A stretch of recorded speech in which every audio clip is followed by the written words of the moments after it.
discussing the Articles of Confederation, that's document for our central government from 1781 to 1789, and how that government gets replaced with the United States Constitution that we still have today.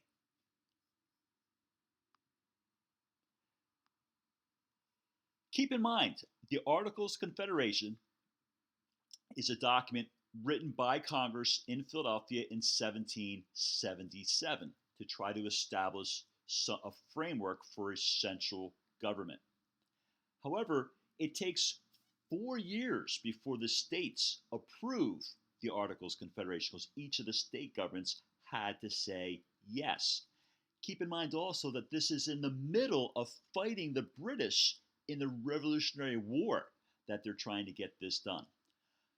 The government under the Articles of Confederation that meets primarily in Philadelphia during this time period only has one branch, not the 3 branches that we're used to today. There's no executive branch, there's no judicial branch, just one branch, the Congress. And we will find out that that causes issues. That makes it a weak government. Real power rests with each of the 13 state governments under the Articles of Confederation.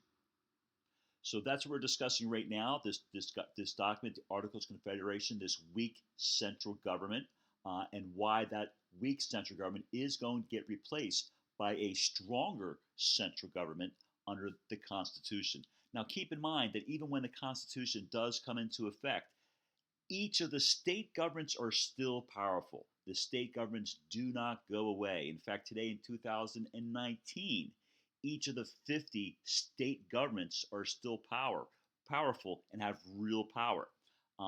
Though the United States federal government under the Constitution is also powerful.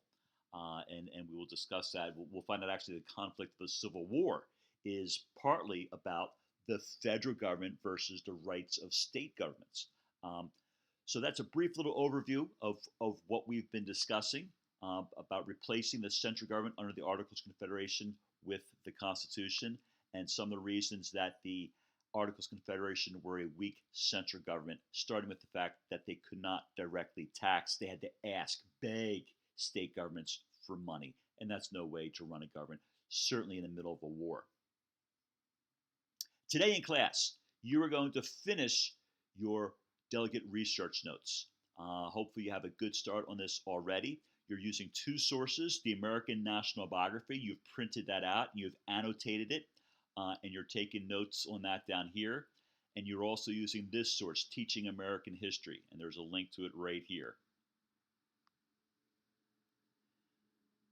As you're doing your reading and your research, you do want to record basic information about childhood and things of that nature. So, because that is part of your delegate's story, and you're going to be portraying your delegate. So that information will be helpful. However, you really want to spend your time taking close notes on the time period from 1765 to 1787 when the convention in Philadelphia takes place. Did they go to college? Did they graduate? Kind of hard to believe, but what did they do for a living? What were they doing between 1765 and 1775? That's when the Stamp Act first came into place and all the ruckus begins, and when the war actually starts. Did they have positions in their state governments? Were they members of the Sons of Liberty? Did they take active part in boycotts or other protests against Great Britain in that time period, 1765 to 1775? Were they loyalists at first and only slowly converted over to being a patriot? It'll depend on who your delegate is, so do some close, deep reading to find out information about that time period. Then, once the war starts, what were they doing then? Did they hold government positions in their state governments? Did they serve in the military? Maybe they were an ambassador, maybe to France or something along those lines. So what were they doing for the patriot cause during the war, 1775 to 1783? And anytime you come across information that has to do with your delegates' views of government, what they believe about government, should government be powerful or not powerful, what their views on slavery were, what they thought about basic rights that people should have, what they thought about the purpose of government. Uh, Anything to do with those items, you definitely want to take really good notes on, because you're going to be portraying your delegate and your delegate's view of government at the convention next week. If there's any mention upon what your delegate thought of Shay's rebellion, be sure to include that. You're going to read about Shay's rebellion for homework tonight. Again, depending upon who your delegate is, they may or may not make reference, but if they do make reference to Shay's rebellion and some of their concerns about the fate of the United States of America after the Revolutionary War has been won, but before the Constitution, take note of that. That's really important stuff. So again, early childhood stuff, take note of that. Kind of important, but this stuff is really important. You want to take a lot of really good notes. You can take some basic notes on what they did after 1787 as well. It'd be good for you to have a general idea of what your delegate did after the Constitutional Convention.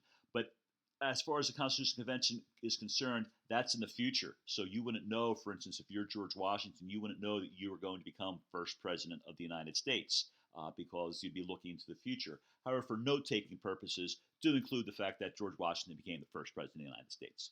It'd just be good to get a well-rounded view of your delegate. You do have some TCI textbook reading. You have already read Forming a New Nation, and you've already read Creating the Constitution, Section 1. Creating the Constitution, the Introduction. Your homework is to read Lesson 8, Creating the Constitution, Section 1, Early Quarrels and Accomplishments, Section 2, Shay's Rebellion and a Need for Change, and Section 3, Opening the Constitutional Convention. The first two sections are pretty short. The third section is a little bit longer, so just giving a little advance warning. It's not incredibly long, but it's a little bit longer. In Early Quarrels and Accomplishments, you're going to learn that the government under the Articles of Confederation did do some things well. They win the Revolutionary War. They sign a really good peace treaty for the United States of America with Great Britain in 1783. You're also going to learn in your reading that they do some other really good things. They do this, what's called the Northwest Ordinance, and some other land ordinances as well. So the government under the Articles of Confederation is not a total failure, but we're going to find out that it is, at the end of the day, not what the United States, or at least what some people believe the United States needs. You're then going to go on to read Section 2, Shay's Rebellion and the Need for Change. Here you're going to find out that there's this huge rebellion in Massachusetts, which the state government is unable to put down for almost a year. And the central government is too weak to help them out. This starts to concern some people. This state of Massachusetts, their government can't put down a rebellion, and the central government's too weak to help. Kind of scares some people. And then finally, you're going to read Section 3, Opening the Constitutional Convention. Opening the Constitutional Convention. It's a little bit longer of a section. And don't forget, as you're reading, use the tools that the textbook gives you. So click on the photos. Find out what the photos are about, or the maps or the images are about. Get more information on those as you are reading through. So again, homework is to, hopefully you actually should finish this in class. Your note-taking sheets should finish them in class. If you don't, you do have to finish them for homework, and also read these three sections, Section 1, Section 2, Section 3 from Lesson 8.